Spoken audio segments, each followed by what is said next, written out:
Okay, Simon, so you mentioned that the work-life balance is better now. So how many days a week would you work these days? Well, that would vary on the time of the year. My allocation now would be about 90 days a year, and I tend to be busiest in the spring, summer and autumn. When I was with Channel 4, I would do about 100 days for them and another 60 on course. I actually took less days on course, so I was doing 160 then. So that's my point. I'm doing now about 70 days less than I used to. Obviously a bit less money, but I am a bit happier for it, I think. Particularly as I'm now, getting a bit older.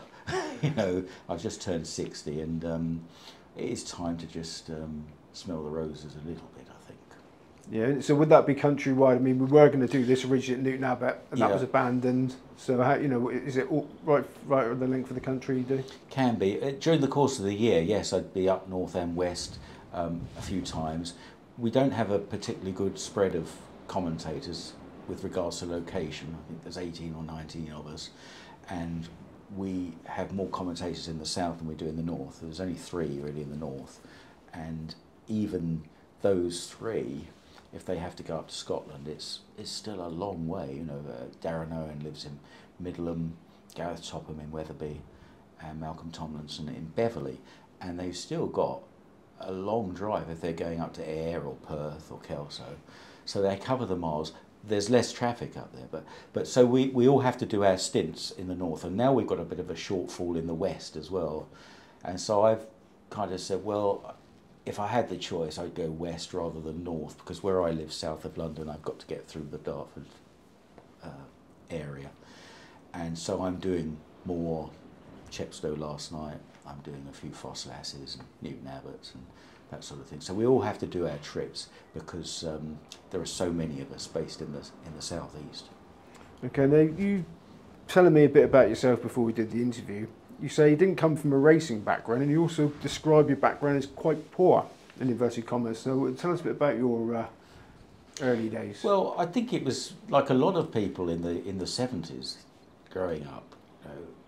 We weren't quite on the breadline, but the standard of living today is just extraordinary compared to what it was then. I mean, cars wouldn't start in the morning. There was condensation on the windows. We had 1 week holiday a year, usually on the Isle of Wight or down in Devon or Dorset.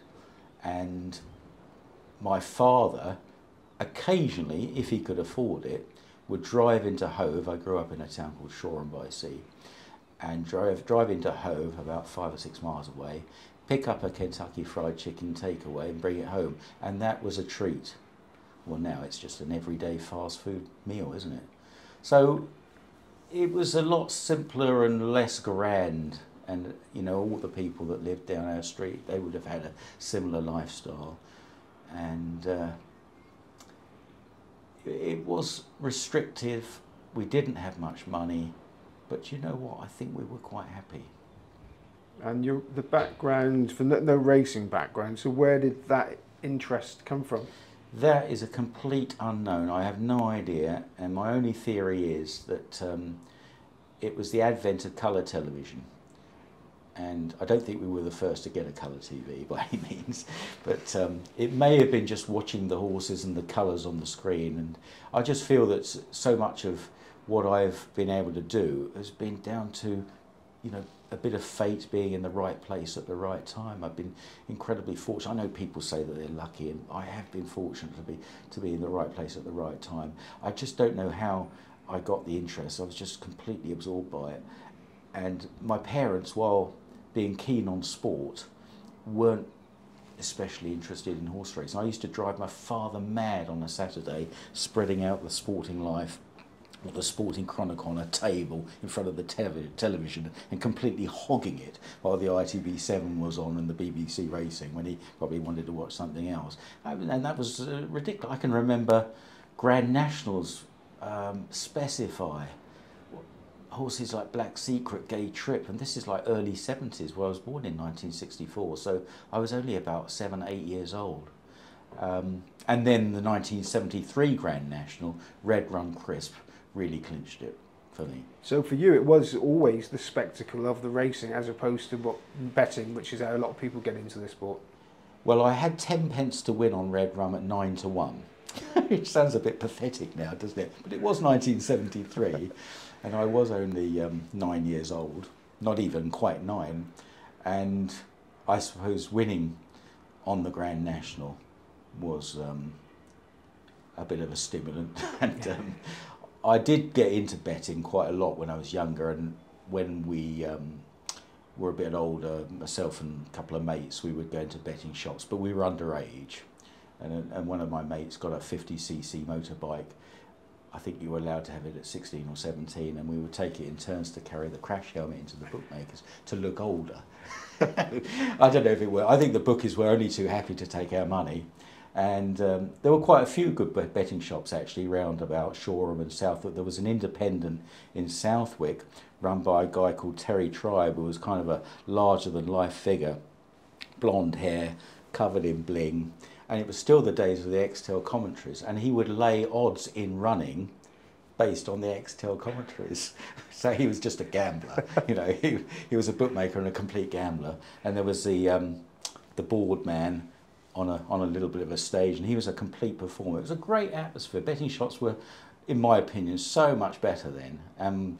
You know, I would spend summer holidays in and out of the bookies. Talk about a misspent youth. And I wasn't good. I used to try and aim too big, you know, go for the Yankees and the Canadians and ITV7s, hoping to win big rather than. Whereas my mate Rob, he was a great fan of the each way double, which is quite a shrewd bet. No, I used to just look at man on the spot. So, but you had a neighbour. You had a neighbour. Oh yes. That was a form. So, yeah. And we're about the same age. So in 1974, 1975, he was teaching a 10-year-old how to read the form. Or was it a bit later? No, that'd been about right in the 70s. And yeah, John next door. At one stage, I think he was not working in, and he was making a living out of it, keeping the family together through his betting. And he was always wanting to have a bet on a Saturday, and I'd go in and just literally look over his shoulder as he made his various marks on the whatever paper it was, I can't remember.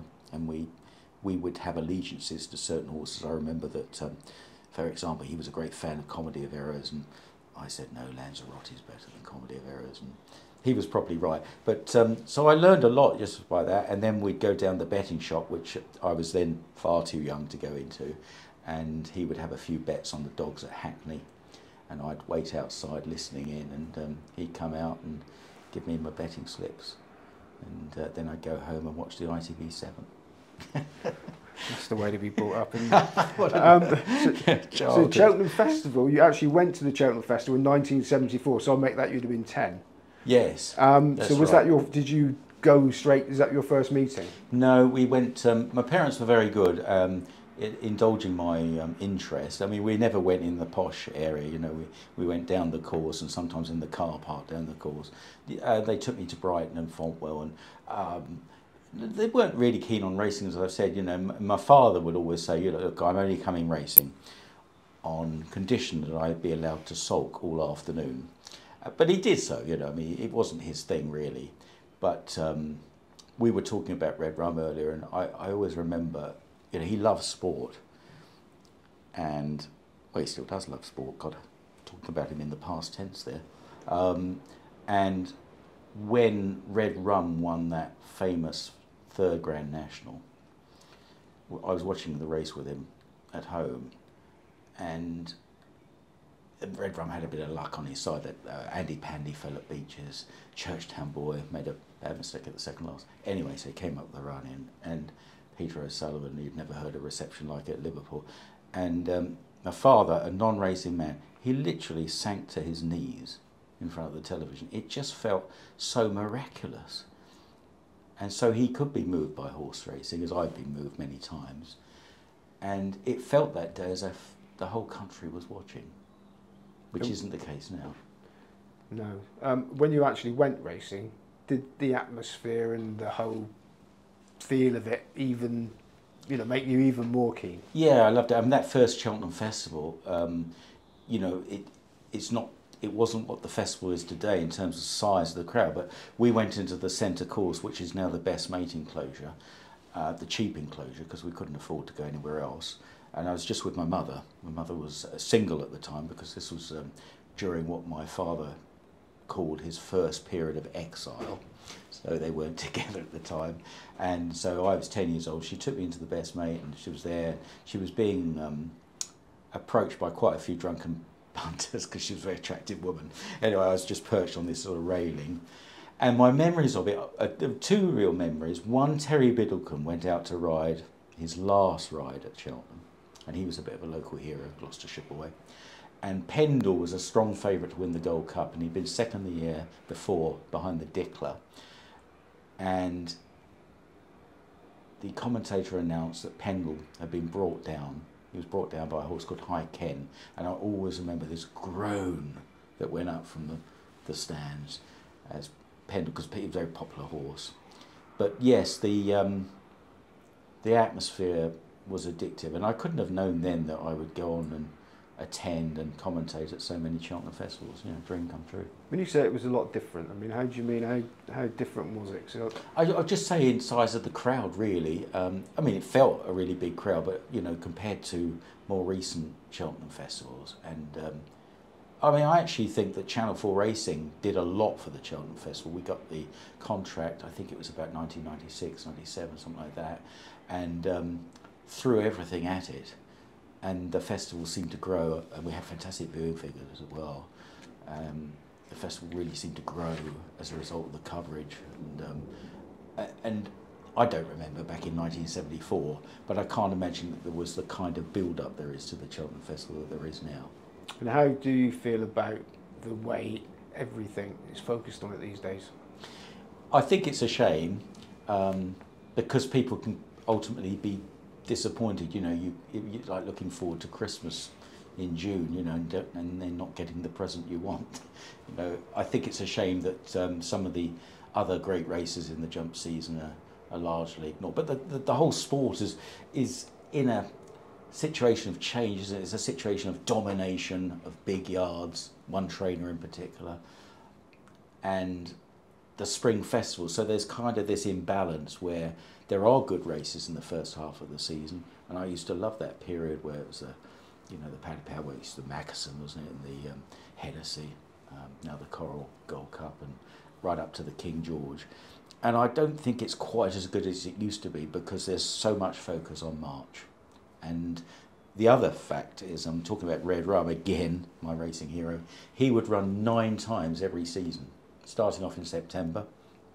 There were some horses in that golden age of hurdling. I wrote about Ekbalko recently. He ran many times, great horse. Some of those horses kept on running, and now we hardly ever see them. That's very disappointing.